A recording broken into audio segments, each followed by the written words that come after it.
Good morning, I'm Dr. Hasper, Professor of Music and Director of Jazz at Grove City College. Good morning.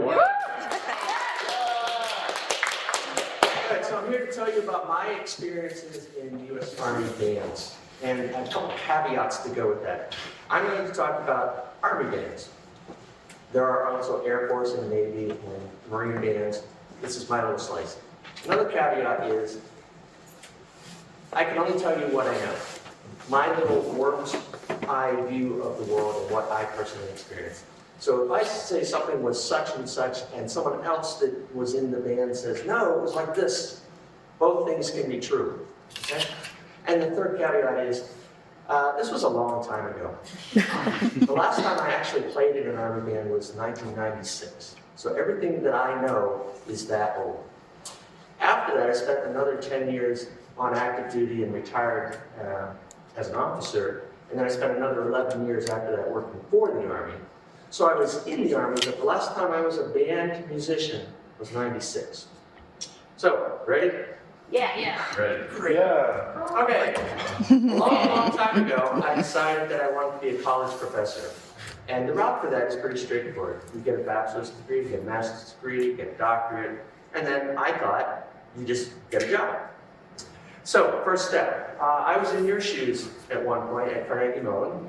I was in my senior year of college, spring semester, graduation just a couple months away, and this happened. And I'll zoom in for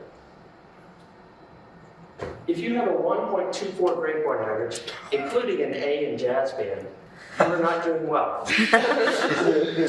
So I did not graduate when I thought I was. Worse, besides putting my career timeline behind, I was out of money. I just didn't have money to finish this and start grad school, so it was a real stopping point. But I knew in the back of my mind that there was a future in this. If I could just get things together for a couple years, go back to grad school. So I knew that the Army had musicians and bands, so I explored them a little bit and found out that yes, they have bands. At the time I was in, there were 40 bands across the United States, one in Hawaii, one in Alaska, 2 in Japan, 2 in Korea, 4 in Germany, 1 in Belgium, and then the 4 special bands. These are the 4 special bands. Notice their distinctive uniforms. The Old Guard Pipe and Drum Corps in DC, the U.S. Army Band Pershing Zone, the U.S. Army Field Band and Chorus, and these guys here, the West Point Band. Those are special bands. Those are by audition, by vacancy, as if you were auditioning for an orchestra. Highly selective, very competitive. And then there's the other side of things.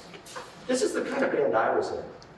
Not the grandiose settings of the special bands that are in Washington, D.C., but these are like bands that were spread across the United States and Europe. Typically 32 to 36 members. And within that, you had a various instrumentation to make up a concert band. You could make up a stage band. You could make up jazz combos, woodwind quintets, marching bands, all sorts of ensembles. So this is my experience. Things that you do. Those 32 to 36 musicians recombine and double on instruments to make whatever music we need for the occasion. A lot of the guys doubled on instruments. If you were a clarinet player, you probably played saxophone and probably flute as well. If you were an oboe player, you had to play saxophone. If you were a bassoon player, you had to play saxophone. And guys like guitar players, bass players, and keyboard players also had to play percussion instruments. So, what do? They play music. And that's kind of the theme of this presentation. I want to label it so many gigs. We played so many gigs in so many places in so many different circumstances. And that has really been foundational to how I understand and appreciate music.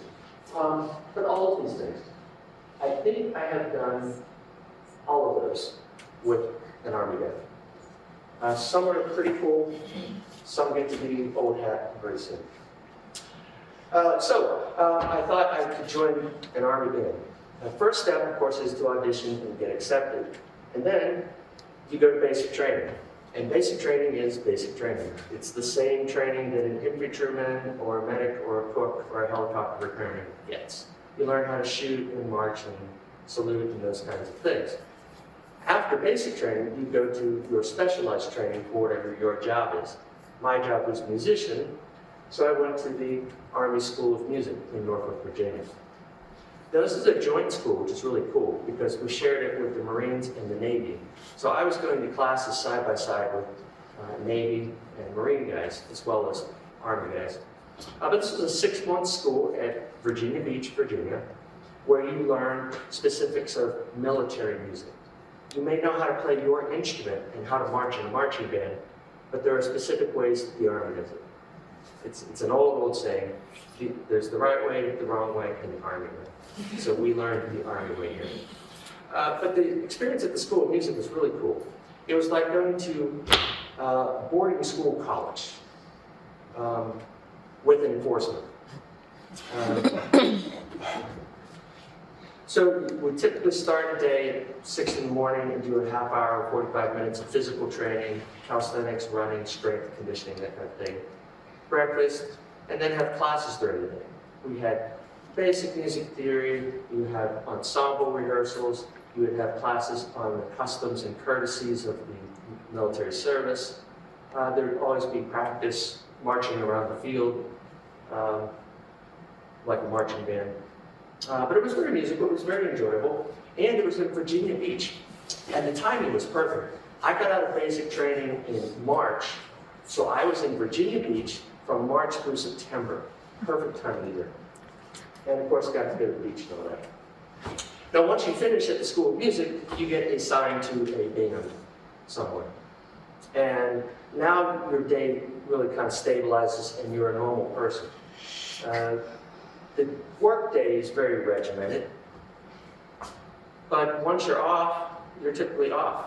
If you want to go home and sleep or watch movies or go out and do whatever, you do that. And on the weekends, you go out and do whatever. And you wake up and go to work the next day. The only difference is you're going to be wearing a uniform when you're at work. And there are frequently weekends, holidays, nights that I had to work. And you don't have a choice. That's when you're going to work. Oh, this is an actual band I was in. And yeah, the 3 internet I'm doing. It looks just like that.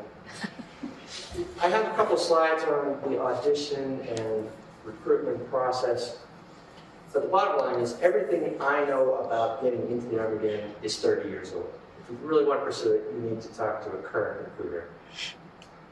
This slide, though, is worth mentioning. Starting pay, $67,000. Now that's total benefits. Only a portion of that is your actual salary. You'll come in typically as before, making about $36,000 a year in salary.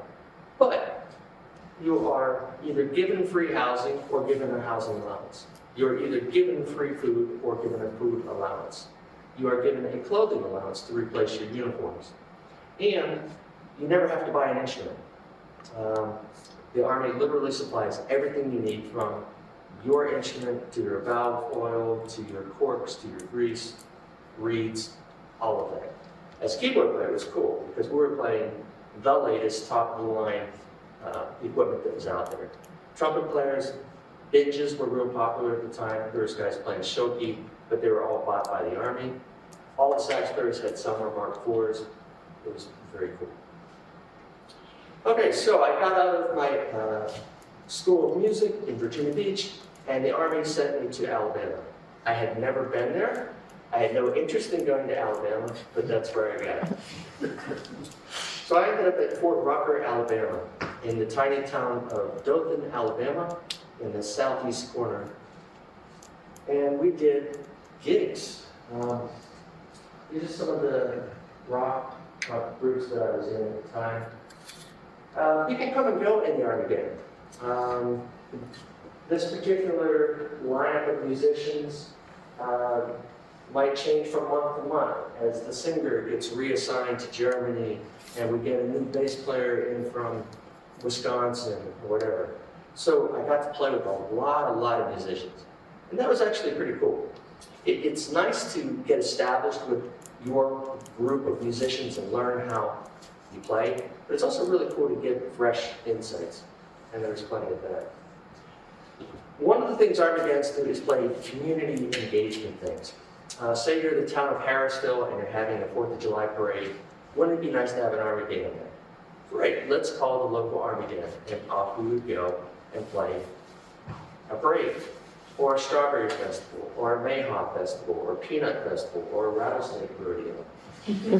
So many gigs, so many different festivals all over the place. Typically, it would involve a street parade like that. May or may not be a jazz setting after that.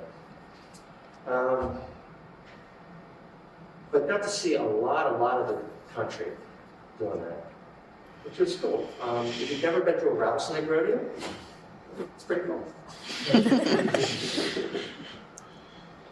Some of the groups I played in.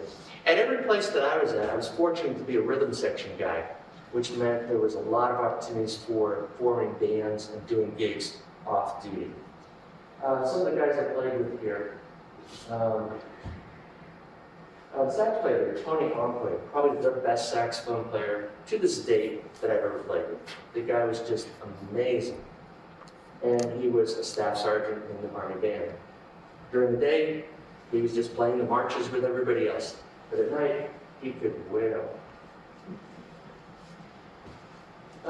Keyboard players, what do I do in a parade? Play something else. I like to play Bellier right there. In a concert band setting, I might play any of the percussion instruments. Now, usually the skill players, the actual drummers, would play the snare drum parts and the hard marimba parts. But if it was an easy xylophone part or a timpani part, very often I'd do that. The top gig was actually, even though we're in civilian clothes, was actually a on-duty performance. We played on a riverboat in Montgomery, Alabama.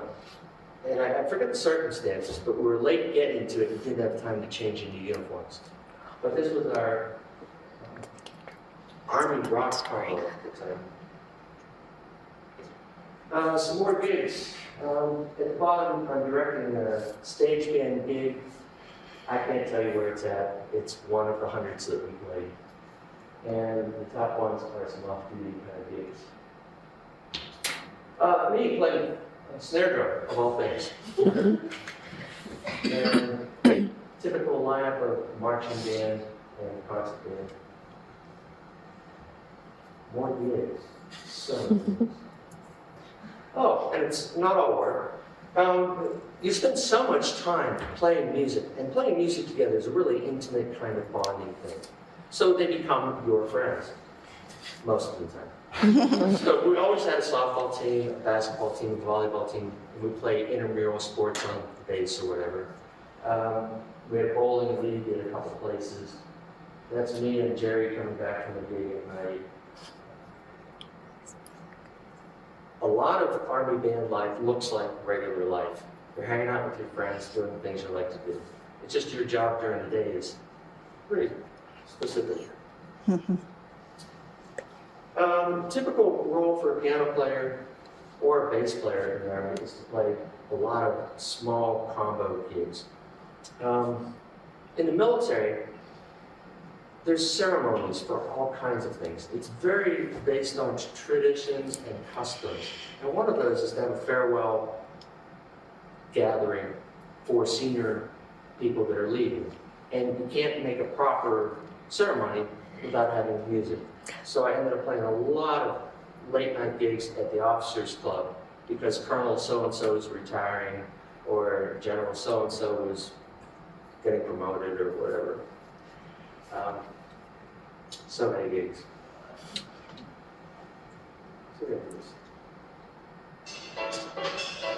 So typical combo gigs. Tony Epps on the piano, and I think Steve Stevenson on the bass over there. We're just up in the corner of the officers club. Everyone else is eating dinner, enjoying themselves. much as you would at a restaurant downtown. The only difference is this was our job.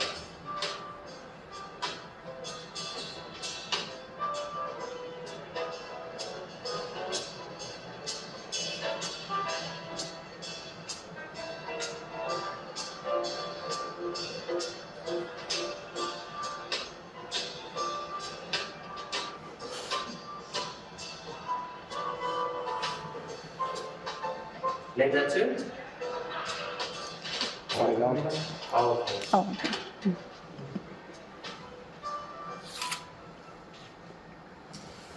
Real typical gig here.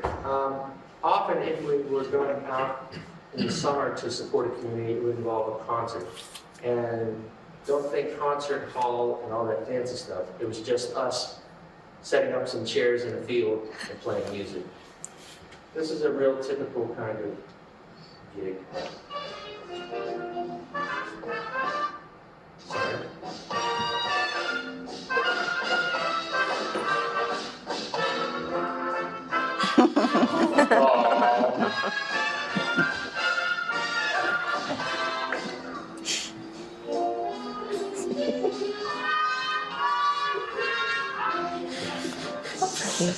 yes, it's you.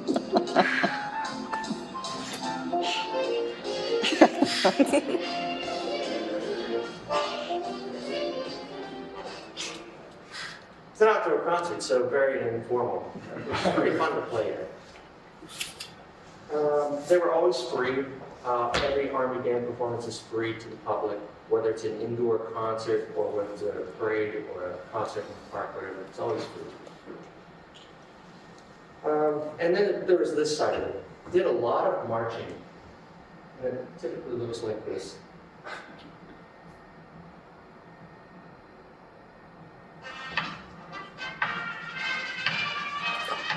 So this is a change of command ceremony.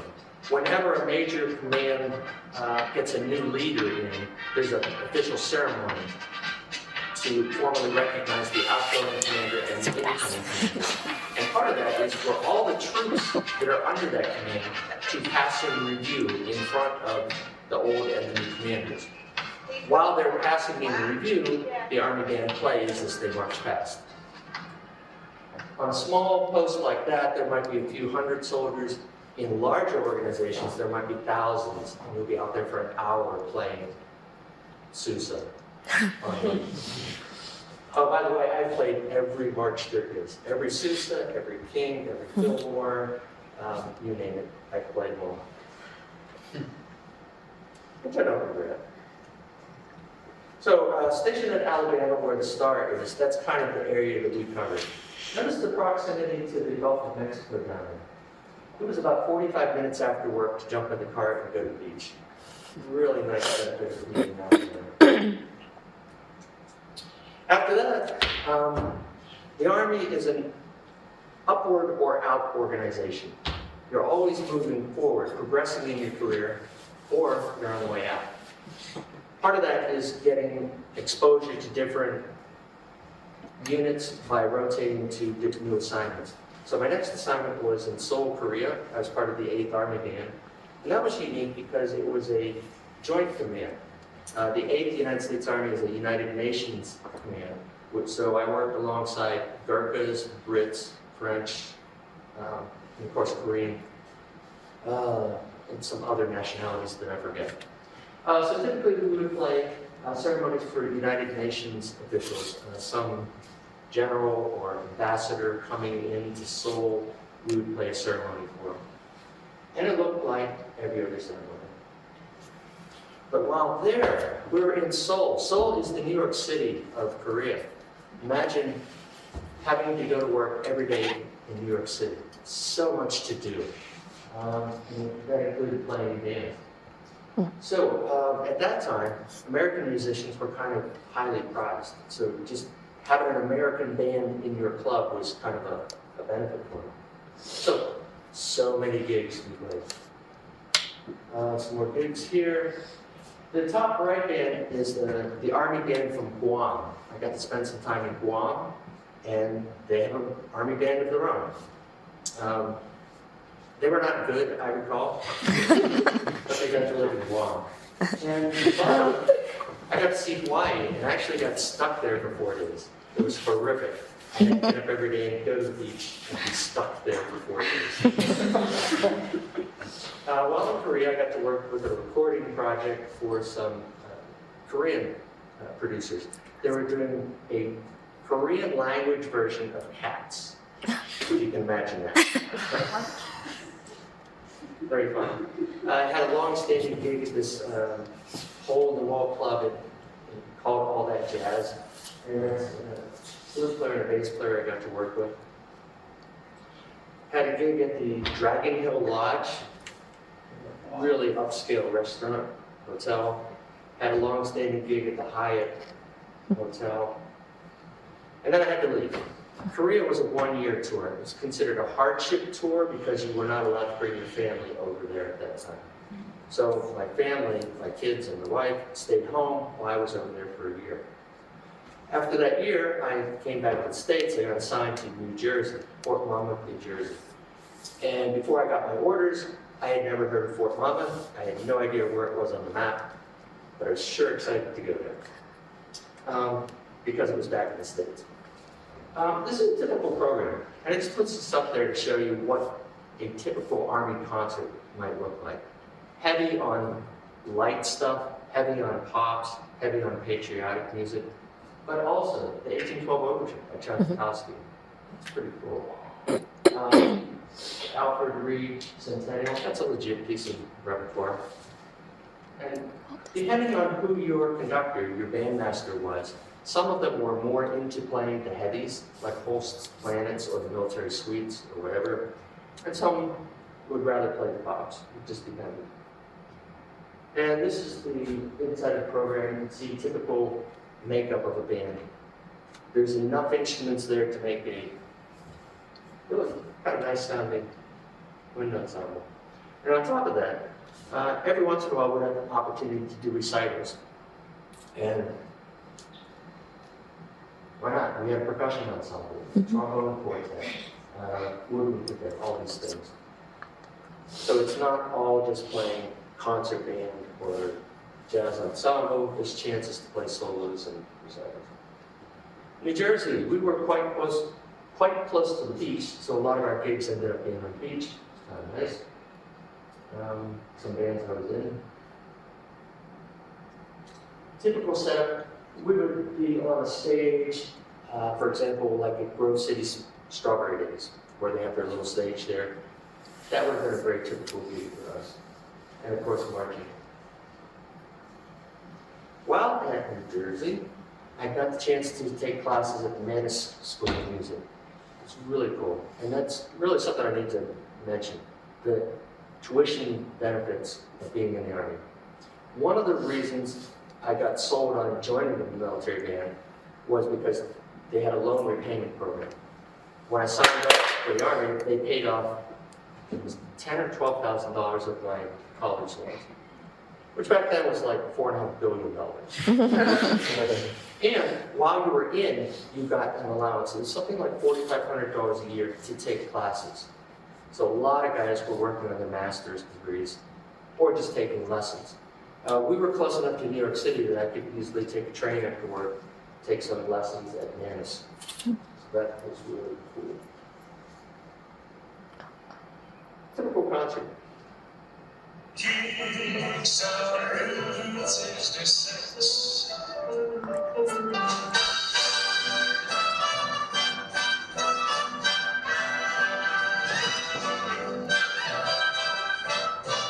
is one of my arrangements for band.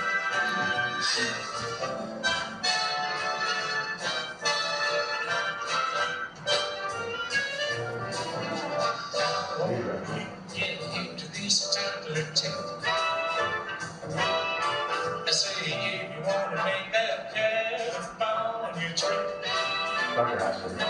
Is that you, right? No, I was playing piano. More from the same concert.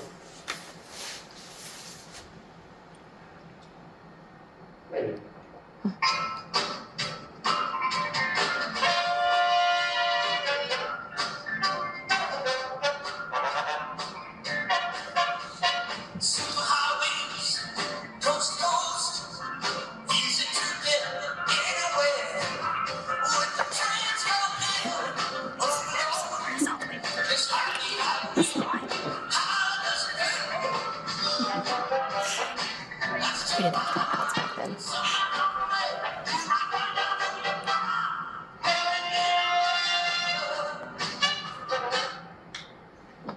More from the same country.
So many gigs.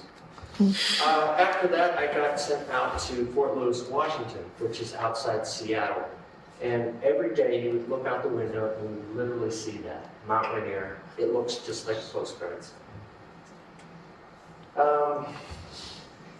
Marching, playing keyboards, so many gigs. At that time, I was in charge of the rock band, and our mission included the areas of Seattle, Tacoma, Olympia, and Portland, Oregon. So one of the things we did was we organized a week-long tour of high schools in Portland and just took the rock band on the road. 5 guys in a van, and off we go.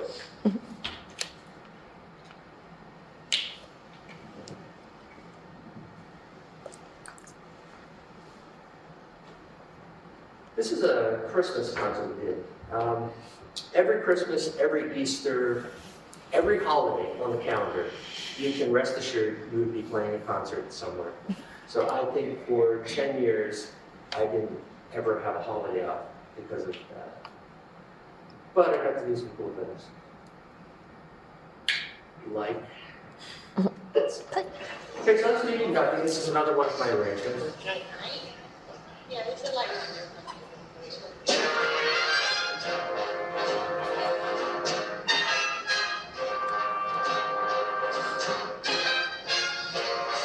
It's a jazz piece, but this is actually a concert band.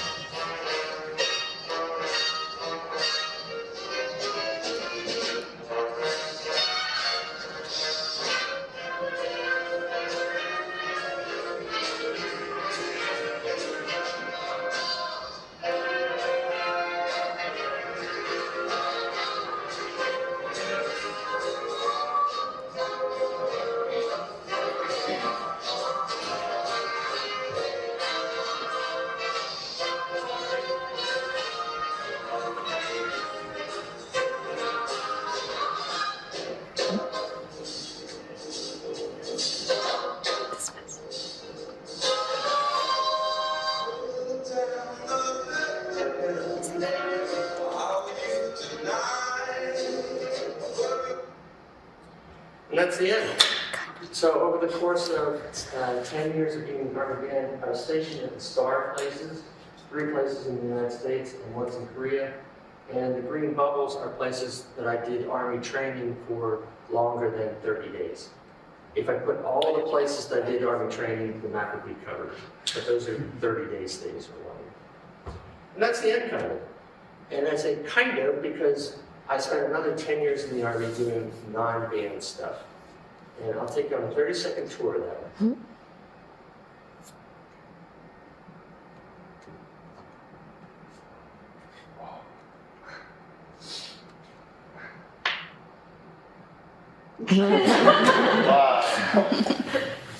So now it's really so those are my times in the Army. Really foundational. If you want to be a college professor, this is the long way to do it. I don't recommend it. But I don't regret any of the time that I spent in the Army Band. The sheer amount of time spent performing was incredible. And the variety and diversity of music we played, the different ensembles. really foundational. Got to work with a lot of different conductors, a lot of different section leaders, and saw a lot of rehearsal techniques.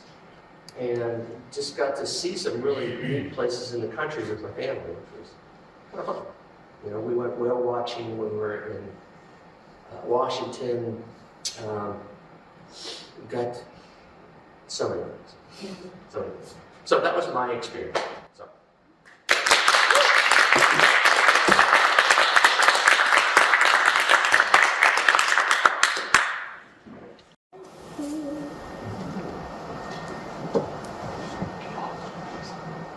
Well, good morning, and thank you to everyone for being here. Excuse me. And to the PCMEA officers for inviting us to do this talk. Dr. Hasper said that when I came in here this morning that this was such a trip down memory lane for him to prepare his presentation, and it was for me as well. So one of the questions that I often get asked is, why are there bands in the Navy? It might seem more of a natural fit for the Army or the Marine Corps where there's more marching, you know, you're out on a field, you're marching around, you're leading the pass and review ceremonies, that sort of thing. On the ship, why are there bands? Well, it all dates back to something that looks like this. So if you can imagine being on an old ship of sail, there were a lot of very rhythmic tasks that had to take place on a ship. They're turning these big wheels to weigh the anchor or pulling on ropes to hoist the sails. And so naturally, it just kind of developed that people who probably already had instruments on board just for entertainment would start to play along with these tasks, both to make the work seem a little lighter and to pass by faster, but also to keep people in time and in rhythm as they performed these tasks. So we know that there were musicians on ships during the Revolutionary War. And in 1798, the Department of the Navy was established. And from those records, we know that ship's personnel were mandated to include one fifer and one drummer for ceremonial purposes on board of the ship. So throughout the 19th century, these bands would grow. This is the first band in Washington, D.C., Navy band. And they would grow to include what would be more like a standard instrumentation of a band by the end of the 19th century.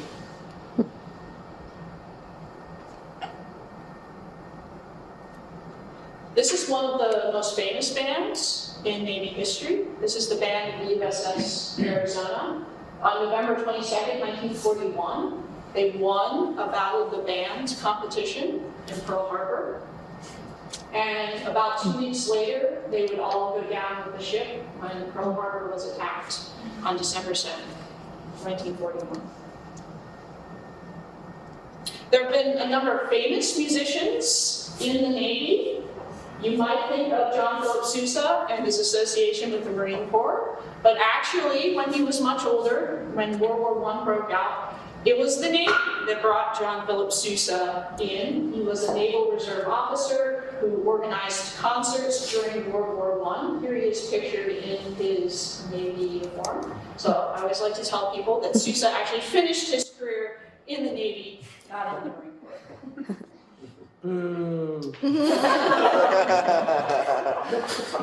Nothing to do with the Army. This band, somewhere in this band, includes the famous jazz trumpeter Clark Terry. And here's John Coltrane in his boot camp picture when he joined the Navy. Here he is performing. So that's a little bit about the history of Navy bands. So what do Navy bands do today? Well, they inspire patriotism, elevate esprit de corps,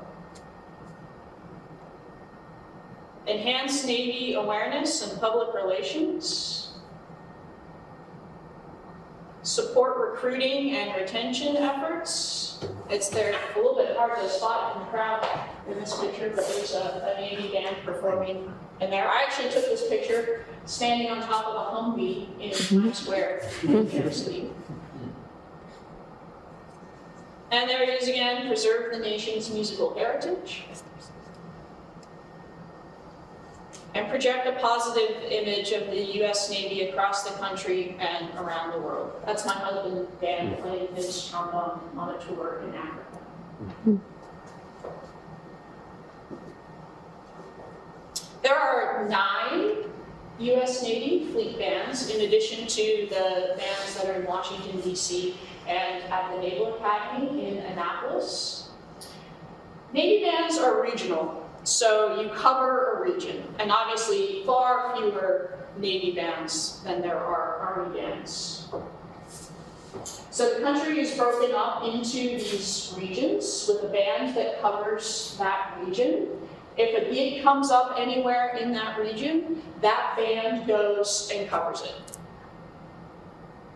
There are also 3 overseas bands. There's one in Pearl Harbor, Hawaii. There's one in Naples, Italy, and there's one in Yokosuka, Japan. All of the Navy bands are shore duty bands. You are stationed on a shore base. Historically, especially during the World War II era, Navy bands were actually stationed on ships because there were so many of them.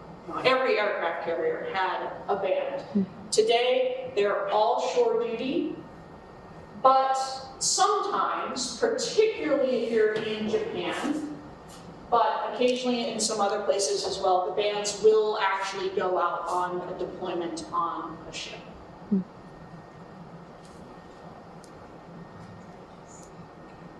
There I am. I was on active duty in the Navy for 8 years. I was stationed for about 6 months at the band in Norfolk, Virginia. This was after I had also attended the Armed Forces School of Music in Norfolk, Virginia. So I spent 6 months at the School of Music, and then I stayed in Norfolk and spent 6 months at the band there. Then I went overseas to Naples, Italy, which is where this was taken. This is in the Bay of Naples. I was in Naples for 2.5 years. Then I came back and I was at the band in Newport, Rhode Island for about 4.5 years. You already saw with Dr. Hasper the breakdown of the different kinds of ensembles that one band will form out of its full instrumentation. By far, what I did the most of was playing ceremonies. Okay? As a clarinetist, I was playing in a ceremonial band, which is kind of like a very small concert band, all the time. You do this multiple times a week. Most of the time, not in very interesting settings, although every once in a while we did get to do a ceremony at an interesting place. Here we're on the USS Constitution in Boston Harbor. The USS Constitution is the oldest commissioned ship in the US Navy. It's a sail ship. So that was cool. Every once in a while we got to go up to the Constitution. We also did a lot of community parades. We didn't do so much of the pass and review type of ceremonies that the Army has the tradition of doing. Not a lot of space on a ship for marching around. But we would do community parades. So this is the St. Patrick's Day parade in Newport, Rhode Island. And also the St. Patrick's Day parade in Boston.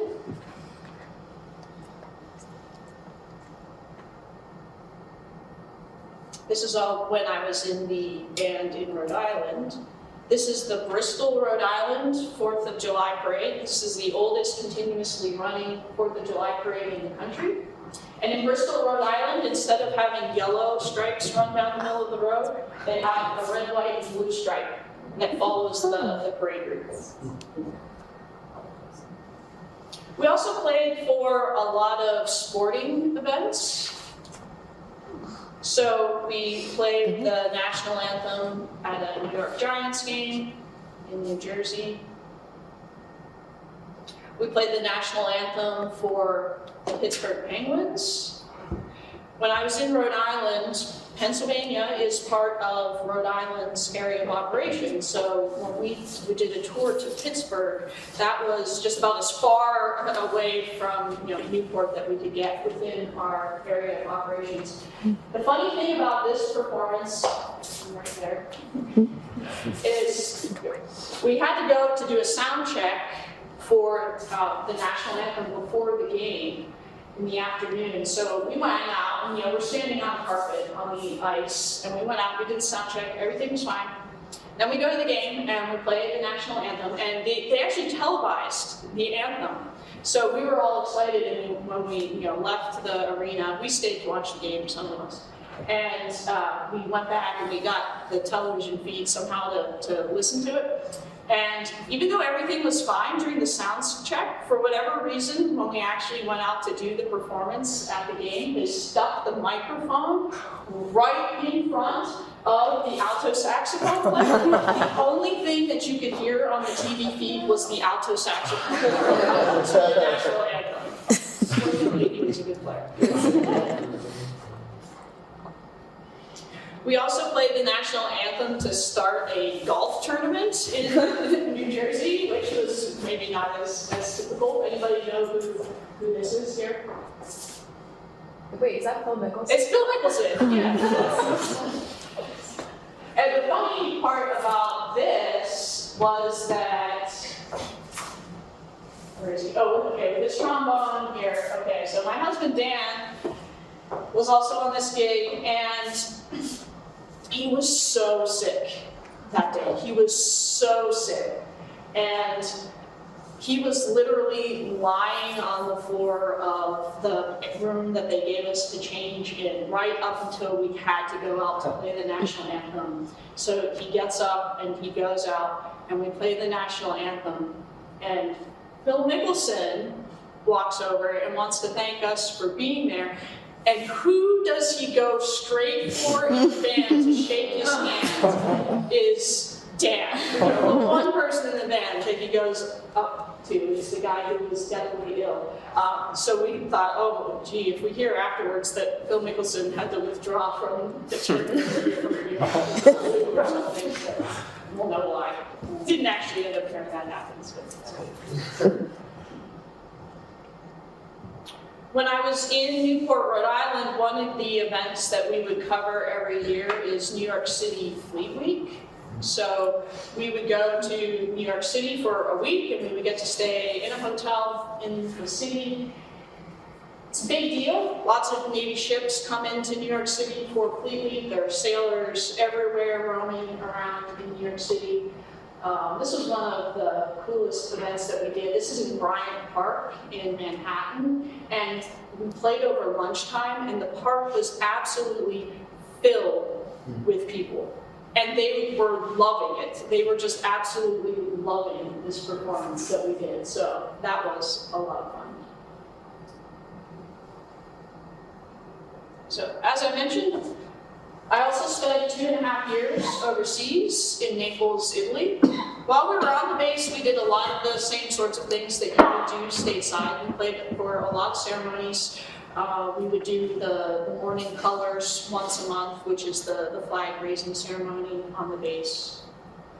But we also got to go out and play what the Italians call festas. So every Italian town has a saint that's the saint of that town, and when it's that saint's day, they have their festa. And so we would go out and we would play for these festas, and they were all the towns were always decorated with these lights. And we would go and we would play at night, and it was great.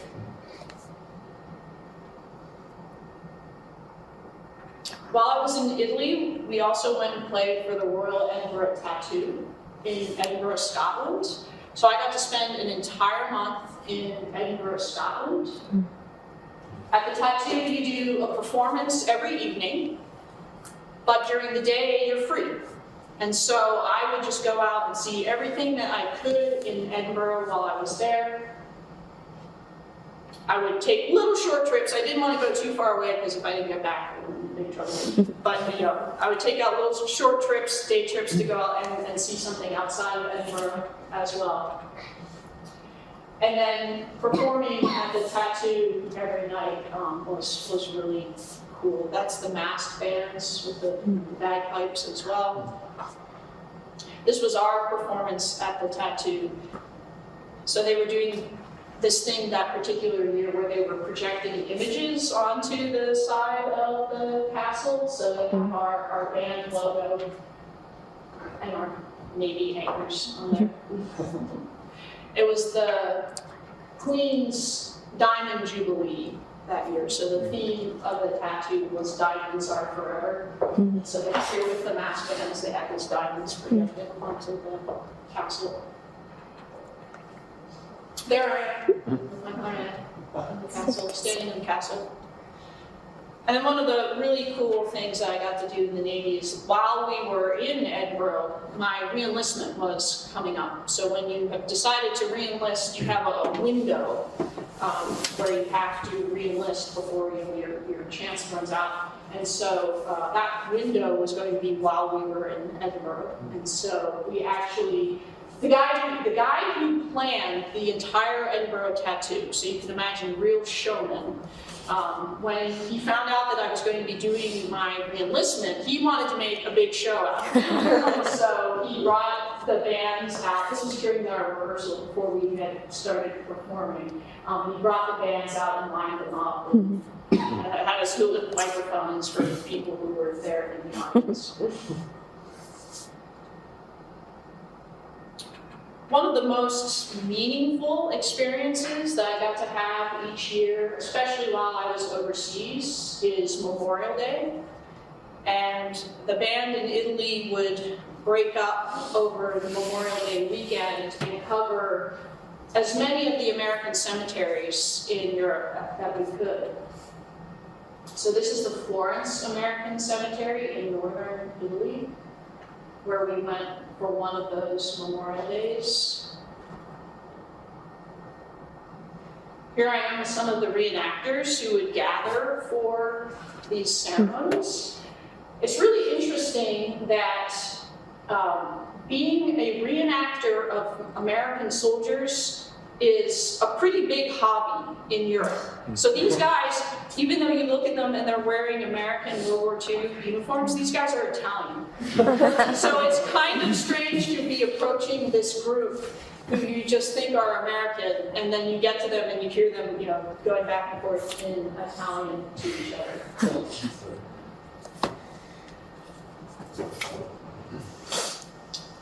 And then this was a different Memorial Day weekend at the Netherlands American Cemetery. Here's our Navy band performing for the ceremony. And then back in the back here in the blue is the Netherlands military band. Here they are marching in. The Netherlands sends their top military band to perform for this ceremony every year. Regardless of whatever the current, at the moment, political situation is between the United States and Europe, and there's always been, we've always gone through all kinds of different situations as far as that goes. But whatever the current moment is, Europeans remain so grateful for what Americans did during World War II. And you get to witness this at these Memorial Day ceremonies. If you're ever traveling in Europe and you get the opportunity, or you know that you're nearby to an American cemetery, you should go. They are amazing places. Absolutely beautiful, immaculately maintained. They have maps of the action that was in that region carved into marble to tell you what was happening around there. They have these beautiful places of reflection within the cemeteries. So if you're ever traveling and you're nearby to one, you should go.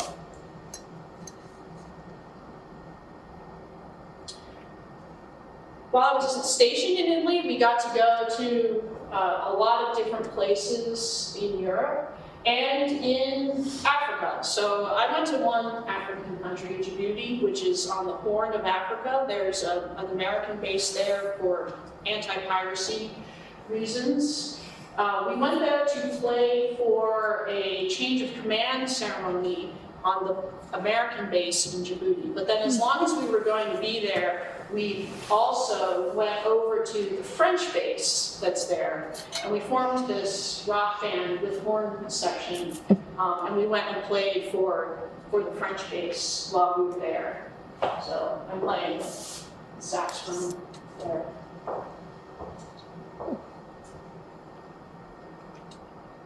And then another one of the more unusual places that I got to go was in Azerbaijan. Azerbaijan sits with Russia to its north and Iran to its south. So it's in a pretty interesting geopolitical situation geographically.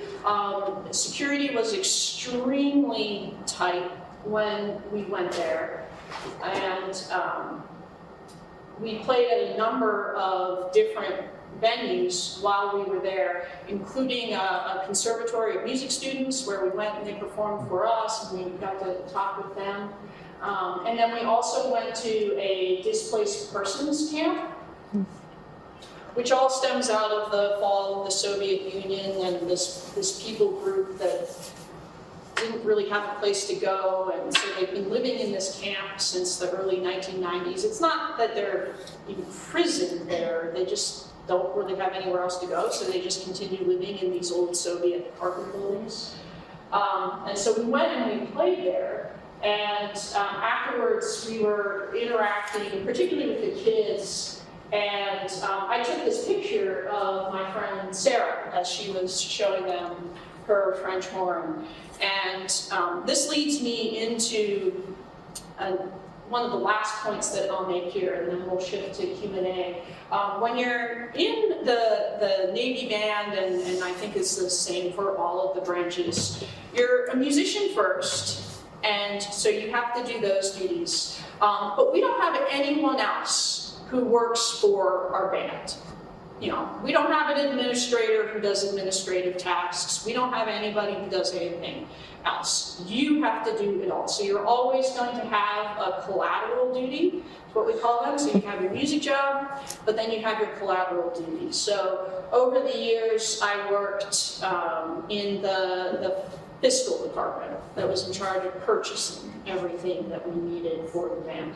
I worked in the travel department where I was in charge of booking all of the travel for the band as we would go on tours and gigs that were away from our home base. And I also worked in the public affairs department where I was tasked with taking pictures to show what we were doing, writing articles for local news outlets and things like that. So I took this picture when I was working in the public affairs in the band in Italy, and the Navy loved it. The Navy loved this picture. This is like picture gold as far as public affairs is concerned.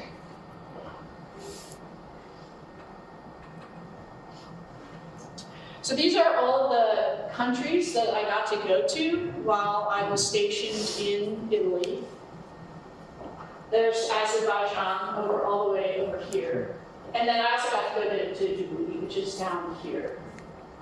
So it was an amazing experience getting to be overseas for 2.5 years and get to travel extensively within Italy and also travel to a lot of these other countries. So I think that with the time that we have left, we're going to do Q&A. We want to make this kind of conversational, so we're just going to sit. Yes. So you were married already, you had kids when you were in the Army band, and then were you married yet? And So I met my husband in the Navy. yes. So we got married while we were in the Navy. Yeah, that's right. Okay, sorry, I didn't think for a second. Yes, we got married while we were in the Navy. Yeah, but I guess my question is, how was balancing your family with doing those gigs? And I think it was great. No, ask Mrs. H. There was times that I missed stuff, and there was no option. You can't call in sick. There are no sick days. Those kind of things. So I missed a lot of stuff. I don't know. What do you think? Exhibit A. What do you think? I got to visit a lot of cool places too and got to see a lot of the United States. And I think that was really cool. Good question. The second tour in Korea, We all we went. decided, it was unaccompanied, but we decided just we were going. There was no answer for our bus. We got on the plane, we went over with them, took both the girls. I went to the Navy school at the Navy base, I think. Yeah, Air Force. Air It was Force. the Air Force Oh, Base I School thought that she it was- I went always thought it to. was Navy. We got to experience a lot of A international. lot of, yes, culture. They had to learn the, Balancing family life. A really important thing is the healthcare. I was covered 100%, whether I needed a spinal replacement or a Band-Aid. It was 100% covered. Never worried about any of that. Your family is also covered. Never worried about any operations or illness or sickness or doctor's visits. 100% covered. And that's huge. I think it cost like $8 for each of my children to be born in the hospital. I had to pay for my food, that was it. The crappy food that you get at the hospital. So how much was time spent practicing, and how much was, we have 2-hour-long rehearsals before this performance, and we just kind of need to sight read this and Yeah, I'll put you on that first. You know what gigs you have coming up, so typically you rehearse for them and kind of plan it ahead. After a while, you have a lot of repertory, so it's just a matter of going over it and like, okay, refreshing the memory for you. But every day is allocated rehearsal time for that, and on top of that, you've got individual rehearsal time. So if you know you've got X, Y, Z gigs coming up, you focus on that. So how much rehearsal time? Typically, we would have one ensemble rehearsal during the day, and maybe one sectional during the day. And then if there was a gig or whatever, I'd be on top of it. Yeah, my answer would be similar to that. I think I'll add to it that when you first come in to a military band, you don't have as many responsibilities. So you're expected to be doing individual practice throughout the day, and then you have the built-in rehearsals with the ensembles. As you move up, then you're going to be taking on more responsibilities, and so you have less time for practicing, but you're still expected to be maintaining your instrument. So that can become a little bit harder to balance, but you don't learn the repertoire. I mean, we would use flip folders for the ceremonial band that had all the marches in them, and you've played them a million times after a while. So you just kind of build that up to the point where you have it. So I think that we always felt like we had enough rehearsal time. We would do a summer show for the wind ensemble. We had a summer show, so we would spend all of the spring rehearsing, and then once we got to the summer, we were playing the same show over and over again. Yeah. Did you have a reason for choosing the branches that you each did? Yes. I auditioned for the Air Force because I thought it would be an easier job. I didn't make the audition. Next on the list, Army. Right? And part of it was openings too. They were having openings for piano players at that time, and Navy wasn't. I could easily have been an Air Force person. I was primarily looking at the Navy and the Air Force, and the Air Force had no wind instrument openings for years. They weren't taking anybody, so I went with the Navy. Yeah. What's the audition process like? Like comparable to, or comparing it to like a Grove City audition to get into music school here? Like what kind of rep did you have to prepare? Okay, remember the caveat, everything I know is 30 years old. Yeah. Okay, at the time, it was a face-to-face audition. I had to go to an Army base that had a band and sat down with a couple people who did the thing. It was scales, prepared solo, sight reading. think we sat in with an ensemble too. My experience was similar to that. I know that now the Navy has changed its procedures, so they are running their auditions more like an orchestral audition where it's scheduled on one day and all the clarinet players show up on that day and play, or all the trumpet players show up on that day and play the excerpts, and then they make their selections. I've heard it said that, and I think it's probably true, when the economy's bad, it's hard to get in because everybody's trying to get into the military bands. When the economy's good, it's easier to get in because people have other work and it's not as much competition to get in. Dr. Smith, as far as like woodwind playing goes, you mentioned playing multiple woodwind instruments. For your audition, did you audition like with each instrument, or was it expected that you'd be proficient on multiple? So it has changed now, but when I went in, if you were a woodwind player, you were expected to duck. So I had to audition on both clarinet and saxophone. This comes out of those heydays of the Navy band during World War II, when the primary Navy band was a big band. Okay? And so if you have the instrumentation of a big band, when you have to do ceremonies, 3 of your saxophone players can switch to clarinet, 1 of your saxophone players can switch to piccolo, 1 of your trombone players can switch to euphonium, your string bass player can switch to tuba, and you have a ceremonial band. All the way up until the early 21st century, Navy bands maintained that system, and those doublings were required. So I had to audition on both. While I was at the Armed Forces School of Music, they changed the rules. And so because I was still in training, they gave us the choice of, do you want to maintain both? Or do you want to just go with one or the other? And I made the choice to maintain both. Right. Do you know if any of the bands would ever perform in combat situations or anything like that? Because I thought that was an ancient thing that they sometimes have actual trumpets. Not and so things like ancient. Just a little bit of history. There was a band in Vietnam that actually led not an attack, but it was definitely a hostile, dangerous area. And they weren't sure if the road was open or not. So the band played a parade down the road. The enemy was so cowed by this, they dare to send their band down. They must be really awesome.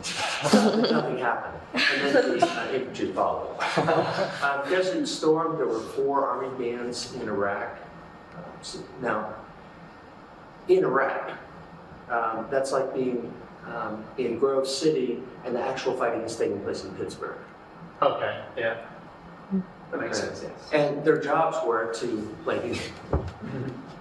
morale, esprit de corps, they'd often go out to the base camps and things with a small group and play some light jazz or some rock music or whatever. Yeah. But actual combat, I don't know a single instance of any Army band ever being directly used in combat. Okay. Yeah. But when you were in Korea, Okay, yeah, so in Korea, there was a band stationed, just from here to Harrisville from the demilitarized zone. Every musician has a secondary role as well. And in Korea, our job was, if situations got really dire, the band would be the security force for the American housing units. So we trained on riot control, we had riot equipment and stuff. And a couple times we actually had to suit up, get in the trucks and go out and man the perimeter as the students streamed down the wall. Okay. Not combat, but yeah, kind of exciting.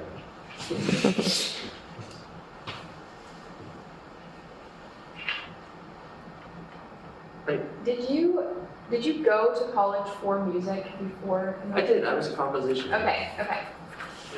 And did you as well?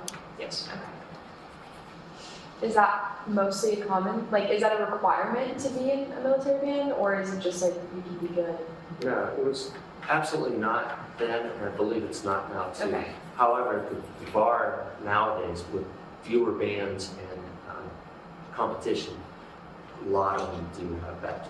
Okay. I'd say in the Navy, it's not uncommon for a majority of the band members to have masters or DMAs in music. It's not a requirement, but you have to win the audition to get in. Yeah. What did it look like to be a vocalist? 'Cause I saw so many singers. Like, were those already band members that played another instrument, or A were little they bit different for the Army and Navy. We didn't have an actual job description of vocalists, so they were just people that happened to sing and wanted to do it. Now the Navy Actually brings in vocalists where that's your designation, is vocalist. If you are going to be a vocalist in a Navy fleet band, so pretty much anything outside of Washington, D.C., you will be fronting a rock band. It is not going to be classical singing. For the wind ensemble summer concerts that we would do, sure, there would be some more patriotic kind of stuff. But your primary job, if you're a vocalist in the Navy, is going to be fronting a rock band. Interesting.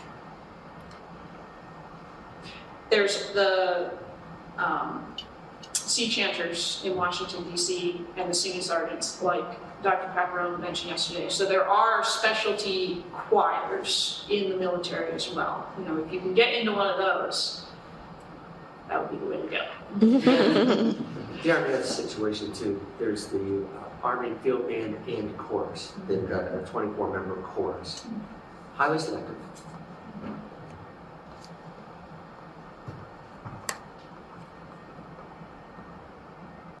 Okay, Dr. Pepperoni, we good? Yeah, do you have any other questions? Can you thank Dr. Hasper?